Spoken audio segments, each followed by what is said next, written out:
આવી ભાગવતની કથા સાંભળીને શ્રી સુખદેવજી મહારાજને 7 જ દિવસની અંદર સદગતિની પ્રાપ્તિ થઈ. એટલે બ્રહ્માજીને એમ થયું કે મોક્ષ પ્રાપ્ત કરવા માટે તો મોટા મોટા યજ્ઞ કરવા પડે, તપ કરવું પડે, સાધના કરવી પડે, ત્યારે આપણે મુક્ત થઈ શકીએ. પણ 7 જ દિવસ પરીક્ષિત રાજાએ આ ભાગવતની કથા સાંભળી તો હું એનાથી એની મુક્તિ થઈ ગઈ. હું જરાક તપાસી લઉં સાચું છે કે ખોટું. એટલે બુદ્ધિના દેવ એટલે બ્રહ્માજી ઈ તપાસ કરે છે. બ્રહ્મલોકની અંદર એક ત્રાજવું બાંધ્યું. મુક્તિનું દાન કરે ને એવા જેટલા સાધનો હતા ત્રાજવાના એક પલડામાં પધરાવ્યા. બીજા પલડાની અંદર મુક્તિદાયક ભાગવતજીને પધરાવ્યું. તો શું થયું? મુક્તિનું દાન કરવા વાળા જે સાધનો હતા એના કરતા ભાગવત છે ને એ શ્રેષ્ઠ સાબિત થયું. અને ત્યારે બ્રહ્માજીએ, બુદ્ધિના દેવ બ્રહ્માએ નિર્ણય કરી દીધો આપણા માટે. એકમ ભાગવતમ શાસ્ત્રમ મુક્તિદાને ગર્જતી. બ્રહ્માજીએ ઘોષણા કરી દીધી આ જગતની અંદર કે એકમ ભાગવતમ શાસ્ત્રમ મુક્તિદાને ગર્જતી. મુક્તિનું દાન કરવા વાળું શાસ્ત્ર શ્રીમદ ભાગવત મહાપુરાણ છે. એટલે ઘણા લોકોને કેવું હોય ખબર? મંત્ર હોય ને એનું ટેસ્ટિંગ કરે, પછી ગ્રંથ હોય રામાયણ, ભાગવત, ગીતા, વેદ, આ બધાનું ટેસ્ટિંગ કરે કે આમાં પાવર આવે છે કે કેમ. કે ભગવાન હોય એનું ટેસ્ટિંગ કરે. પણ એનું ટેસ્ટિંગ કોણ કરી શકે? બધાય ન કરી શકે. બ્રહ્માજી જેવા કોઈ બુદ્ધિશાળી જીવ હોય ને એને જ ટેસ્ટિંગ કરવાનો અધિકાર છે. આપણી જેવા જીવો ટેસ્ટ કરવા જાય ને તો ટેસ્ટ તો ન થાય, પણ જીવનનો ટેસ્ટ વયો જાય. આપણે એમ કહીએ ને કે જીવનમાં હમણાં હવાદ નથી આવતો, ઈ ટેસ્ટ. પરીક્ષા ન કરી શકીએ આપણે ભાગવતની કે ભગવાનના નામની કે એની લીલાની કે એના કોઈ મંત્રની. કારણ પરીક્ષા કરી હગાય એવું તત્વ નથી ભાગવત કે ભગવાન. આ તો પ્રેમ કરી હગાય ને એવું તત્વ છે શ્રીમદ ભાગવત મહાપુરાણ. પરીક્ષા કરવા વાળાને કાંઈ હાથમાં નથી આવવાનું. પણ જેણે જેણે ભાગવતને પ્રેમ કર્યો, પ્રેમથી ગાયું, પ્રેમથી સાંભળ્યું, એ બધા માટે ભાગવત છે ને એકમ ભાગવતમ શાસ્ત્રમ મુક્તિદાને ગર્જતી. મુક્તિનું દાન કરી દે, ભક્તિનું દાન કરી દે. નક્કી મારે ને તમારે કરવાનું છે કે ભાગવતની પરીક્ષા કરવી છે કે ભાગવતને પ્રેમ કરવો છે. ભાગવતજી કે તમારે બેમાંથી જે કરવું હોય કરો, તમારે, તમને છુટ્ટી. બંધનમાં હું, તમે નહીં. પણ જે ભાગવતની પરીક્ષા કરવા ગયા એનો જન્મ આમને આમ પસાર થઈ ગયો ને તોય ભાગવતની પરીક્ષા ન કરી શક્યા. અને જે પ્રેમથી ભાગવતના શરણની અંદર આવી ગયા એના માટે તો ભાગવતે શું કર્યું? તો કે એક ઘડી આધી ઘડી ઓર આધી મેં પુનિયાદ તુલસી સંગત સાધુ કી કટે કોટી અપરાધ.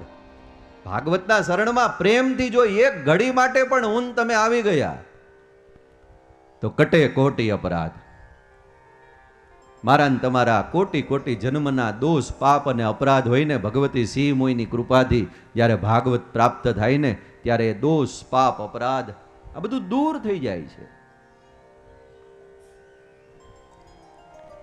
આપણી વિવેક બુદ્ધિથી આપણે નક્કી કરવાનું છે સાહેબ કે ભાગવતની પરીક્ષા કરવી છે કે ભાગવતના માટે પ્રેમ હૃદયની અંદર રાખવો છે.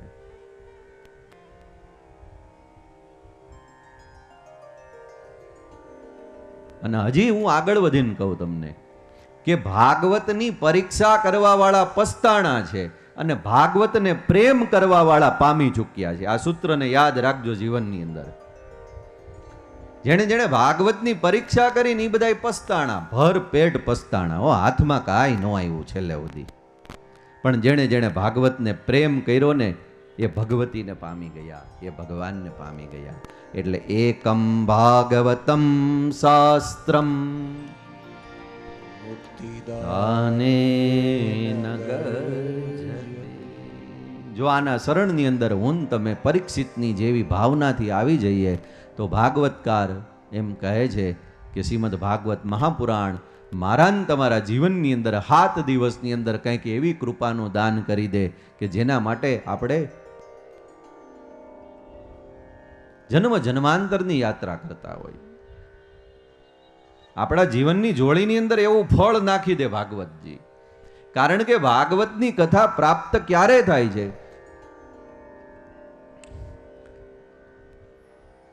જન્માંતરે ભવેત પુણ્યમ તદા ભાગવતમ લભેત. જન્માંતરે ભવેત પુણ્યમ તદા ભાગવતમ લભેત. આ લ્યો બીજી વાત આવી ભાગવતનો મહિમા માટે કે જન્મ જન્માંતરના પુણ્ય જ્યારે એકઠા થાય ને અને ભગવાન એવું ઈચ્છે કે હવે આના ઉપર કાંઈક કૃપા કરવી છે ત્યારે આવી ભગવતીના સાનિધ્યની અંદર મારા ને તમારા જીવનની અંદર શ્રીમદ ભાગવતનો પ્રવેશ કરાવે. ક્યારે? જન્માંતરે ભવેત પુણ્યમ.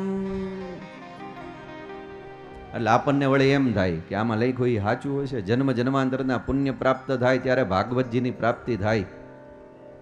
હે તો આપણા કેટલા કેટલા એવા પુણ્ય હશે એવા આગળના કે જેના કારણે ભાગવત આપણને મળે. ભગવાનની ઈચ્છા હોય ને તો જ પ્રાપ્ત થાય. એ બહુ સાચી વાત છે.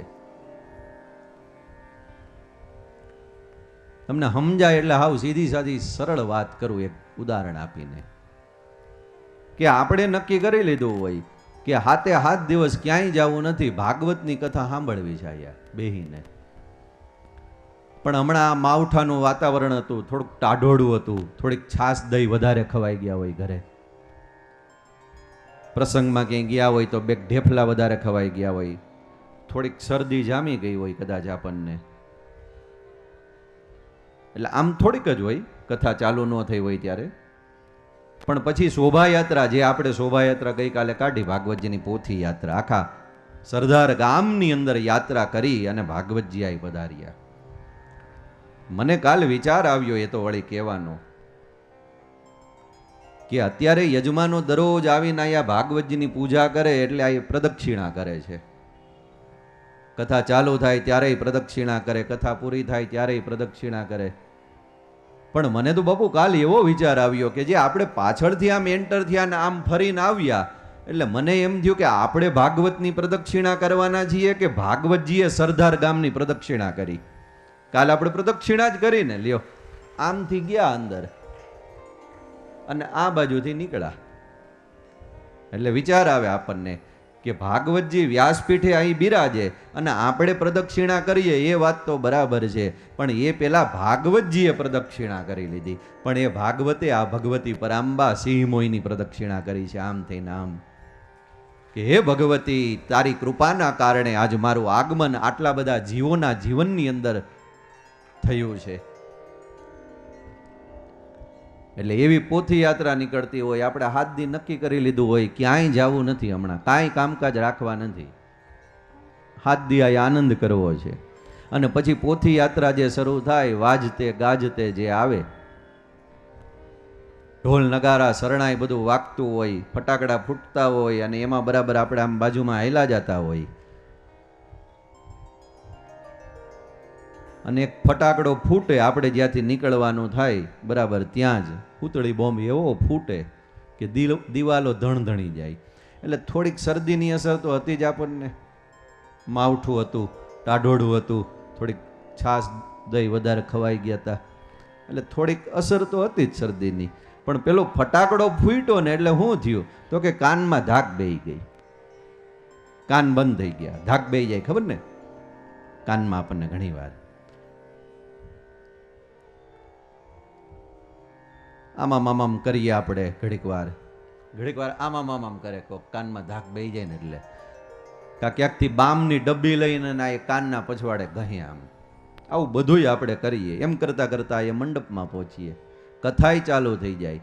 પણ આ ધાક એવી બેહી ગઈ હોય કાનમાં કે 1 દી વયો જાય, 2 દી વયો જાય, 3 દી વયો જાય, 4 દી વયો જાય. આમ કરતા કરતા કથા પૂરી થઈ જાય. લગભગ 1 ડબ્બી બામ ગહી નાખીએ હો આપણે. આ ધાક કાઢવા હાટું. ઘરે જઈને વળી ગેસ ઉપર તાવડી હોય ને એમાં એક કપડાનો ગોટો કરીને આમ રાખીએ અને ત્યાં ગરમ કરીએ ને એનો પાછો શેક કરીએ. અહીંયા આવું બધુંય કરીએ આપણે કે ધાક ખુલી જાય તો મજા આવે. કથા જાયમી છે ખરેખરી. વહેલા જઈને બેહવું પડે એમ છે, ને તો 10 વાગ્યા પછી તો ક્યાંય બેહાય એમ જગ્યાએ મળતી નથી. કથા જાયમી છે પણ ધાક ખુલતી નથી.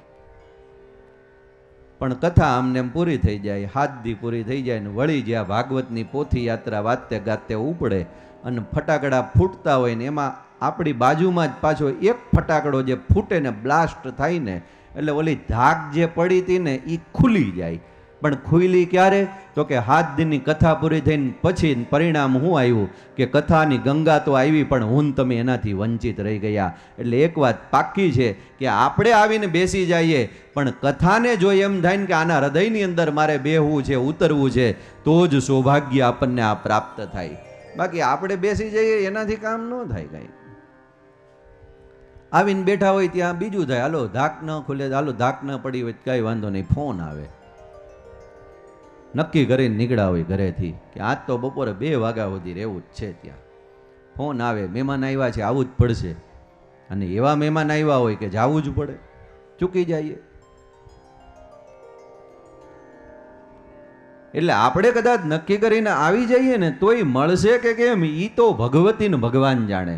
એટલે સુખદેવજી મહારાજ આયા કહે છે કે આવું બધું જોતા એવું લાગે છે કે કૃષ્ણ કથા જેને પ્રાપ્ત થાય છે ને એના તો જન્મ જન્માંતરના પુણ્યનો ઉદય થયો હોય ને તો જ એ પ્રાપ્ત થાય, બાકી એ પ્રાપ્ત ન થાય. આવી મહિમામંત ભગવાનની કથા છે અને આપણે જ નથી સાંભળતા. અને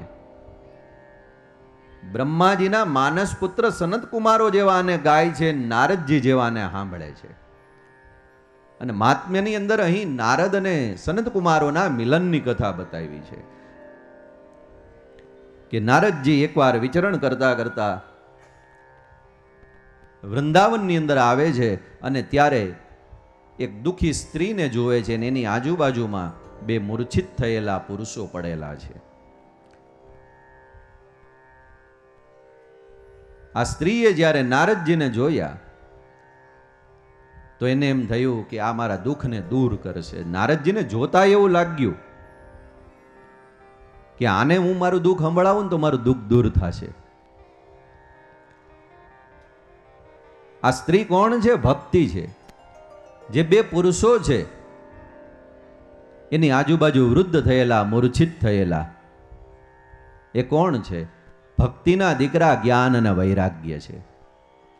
કલિયુગ અને અધર્મના કારણે એ મૂર્છિત થયા છે, વૃદ્ધ થયા છે.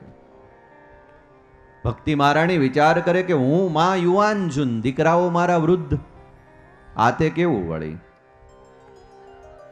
હવે મારા દુઃખને બીજું કોઈ તો દૂર કરી નહીં શકે. પણ આ નારદજી અહીં નીકળ્યા છે. નારદજી પરમ સાધુ છે. ઈ જો કૃપા કરે ને તો મારા જીવનનું દુઃખ દૂર થાય.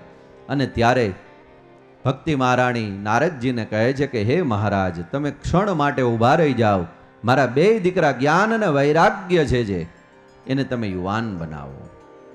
કેમ?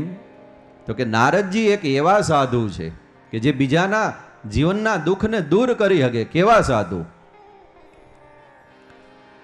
સાધુ ચલતા સરલ સદગ્રંથ છે, સાધુ ચલતા સરલ સદગ્રંથ છે, એના સમરણમાં સીતાજીના કંથ, એના સમરણમાં સીતાજીના કંથ, સાધુ ચલતા સરલ સદગ્રંથ છે.